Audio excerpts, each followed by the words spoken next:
Hi guys, this is the Advanced Algebra Trig Pre-Calc video on section 2.4. This is the first video on real zeros and polynomial functions. You're going to have 3 videos with 3 different objectives. One thing I will tell you is that sections 2.3, 2.4, and 2.5 have things that are extremely similar. So the ideas between them are going to be mixed. All right. So even if we might not deal with real zeros until 2.5, we might get some imaginary ones in here because I feel like we can do it. We've been able to do it in the past. We should be able to do it here. All right. And then we're going to look at what we call the remainder theorem. All right. So here we go. If x plus 3 is a factor of f of x equals 3x cubed plus 28x squared plus 77x plus 60. Is this a factor of that? So the first thing you have to ask yourself is, how do you figure out if something's a factor of something? Well, it would have to divide unevenly, right? So what we're going to do is we're going to do synthetic division on an x plus 3, which means we're going to have negative 3. And then we're going to take those coefficients, 3, 28, 77, and 60, all right? And we're going to do synthetic division on them and see what happens. Okay, drop the 3. This would be, what, negative 9. And this would be 19. I am not a big fan of the 19 times 3. But that's 57, so this is going to be negative 57. This would give me, what, 20? Negative 3 times 20 gives me negative 60. That's a 0. Fantastic. So is it a factor? Yes, it is a factor because it divides evenly into f of x.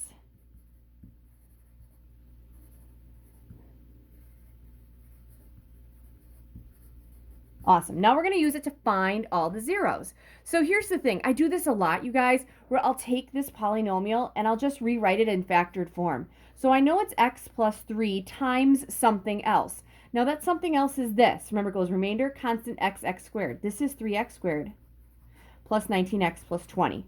So this is 3x squared plus 19x plus 20. My goal is to take this and break this down even more. Set that equal to 0. Okay, so let's factor that. 3x squared is a 3x and an x. 20, I'm willing to bet it's going to be 4 and 5.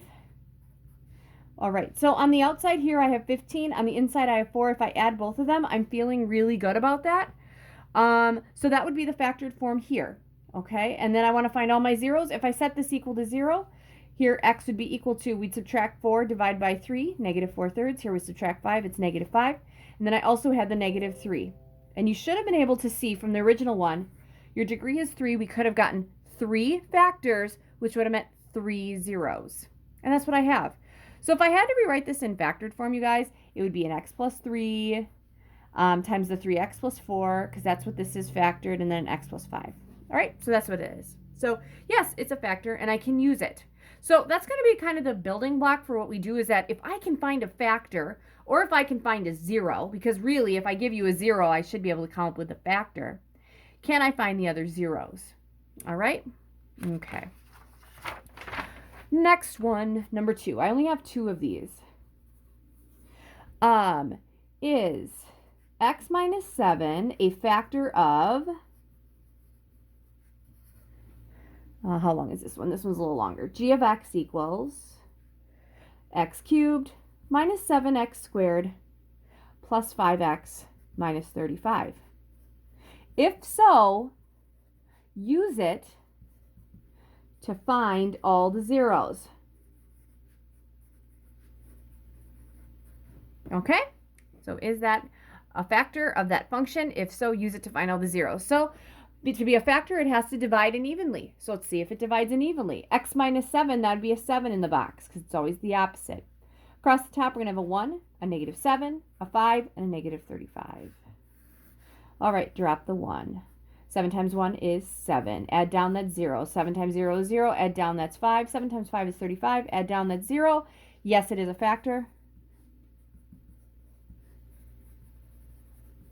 because it divides evenly.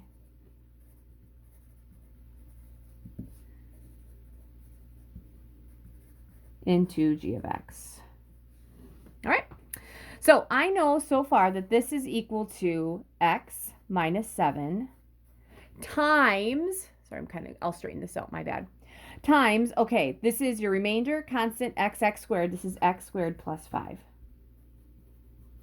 Now, to get the other zeros, because there could be 3 because the degree is 3, I'd say x plus 5 and make it equal to 0. Can I factor x plus 5? X squared plus 5? No, I can't. But I can solve it. Subtract 5. X squared equals negative 5. Take the square root. So x is going to equal, remember when you take the square root of both sides, you get a plus or minus. This is out as an imaginary, and this is the square root of 5. So I can't factor this down anymore, but I do have 3 zeros. There's one of them at x equals 7, then I times the square root of 5, and negative I times the square root of 5. Now, you might wonder, what in the world does that look like? So let's see what that looks like. If I take an x cubed minus a 7x squared plus 5x minus 35. All right, I'll do a zoom 6. I know I should have a 0 at 7, so there should be something crossing here. And I know there's going to be at least one bump, and probably it's going to look like an N because it should rise to the right and fall to the left. Not really liking how this looks. I'm just going to zoom out, see what happens. Just zoom out. Ooh, looks like there's something down here. All right, so I'm just going to make my x's not go so wide. I'm going to make them go negative 10 to 10 because it seems like there's a lot of dead space. And I'm going to make my y's go negative 100 to 100. I feel like I'm going to see all of it then. There we go. Okay, so here's my real 0, you guys. There's only 1, and because if I shove this up, there could be 3, but there are going to be 2 of them that are imaginary, and then 1 that is real. Okay, so that's pretty cool. All right, so that takes care of the beginning one, because what we're going to do is now if I can give you a 0, you should be able to come up with a factor, and then we can divide things out, and eventually we'll get to those. All right, that'll be in the next video. Now the remainder theorem. All right, remainder theorem would probably indicate that you're going to end up doing some kind of division. So if we were in class, you guys, what I would do is I would take like an f of x equals, let's make this 2x squared plus 3x minus 10, okay? Now, if I wanted to figure out what f of x was, that would be the same thing as doing something over here, okay? So I want to actually figure out what is going to go on there. All right, so if I wanted to find, let's say, f of 3, I would have a bunch of you guys find f of 3. I can do f of negative 4 later too. All right, so I'd have a group do that. And then I'd have a group take f of x and divide it. So what you're going to do is you're going to put a 3 in here, and across the top it's 2, 3, negative 10. Okay, and these usually are for more complicated ones. All right, so if I put the 3 in here, I'd take 3 and I'd go 2 times 3 squared plus 3 times 3 minus 10, right? 3 squared is 9 times 2 is 18, plus that'd be 9 minus 10, 18, that's 27, minus 10, that's 17. All right, so that takes a little while, and that wasn't too bad because it was just a quadratic. Okay, here we go, drop the 2. 3 times 2 is 6. Add down, this is what, 9, that's 27. Add down, that's 17. So here's the remainder theorem, you guys. If I have if I want you to find f of c, okay, that's going to equal the remainder, because it's the same thing. Weren't these both 17? Sorry, I had a glare there. It is equal to 17. It's the remainder when you do synthetic division.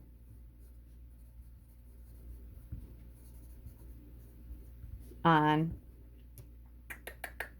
f of x. Okay? When you do synthetic division on that. All right, just because I think I have this one in my calculator, I'm going to use this function for my last example, and this will actually be the end of the first video because I'm going to get through everything that I wanted. So this is my third example.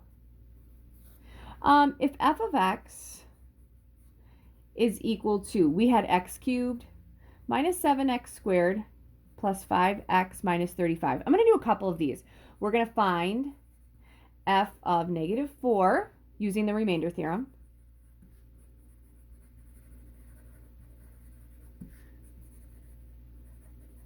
And we'll find f of 8 using the remainder theorem.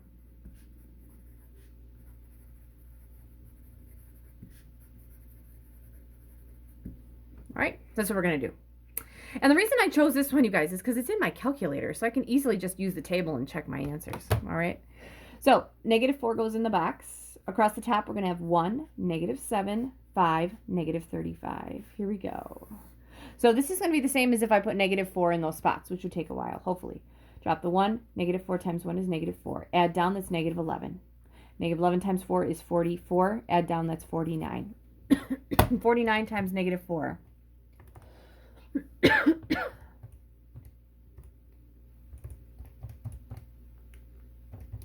That's a negative 196. Ooh, this is nasty. And then subtract 35. That should give me negative 233. 231, my bad. So that's what I have there. Now, my function, I kind of put some things in here, so it should be x to the third power. There we go. If I go to my table for negative 4, hopefully I get this. Negative 231, bam. Okay, I kind of took the shortcut in here. And you might be like, why wouldn't you just use your graphics calculator? Well, I'm trying to give you guys practice with the remainder theorem and using synthetic division. All right, the next one, find f of 8 using the remainder theorem. So if I have 8 in here, that'd be the same as putting 8 in here and doing the math. So we're going to have 1, negative 7, 5, negative 35. Again, we'll check our answers. Drop the 1. 8 times 1 is 8. Add down 1. 8 times 1 is 8. Add down 13. Oh, 13 times 8, I don't know. That is 104. Add down minus 35. That's going to give me what? 69. All right. So that means that f of 8 should be equal to 69. So here we go. F of 8. Go all the way down to 8.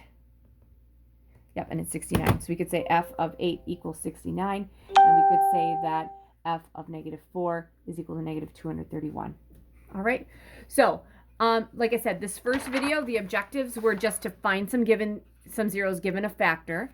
Now, if you're asked if it is a factor or not, you do synthetic division. And if it does work, it's a factor. And if it doesn't work, meaning it doesn't have a remainder of 0, then it's not a factor. All right. And then the remainder theorem is just a shortcut so that you don't have to plug numbers in. All right. And this is the end of the first video. The next one, we're going to focus on finding zeros.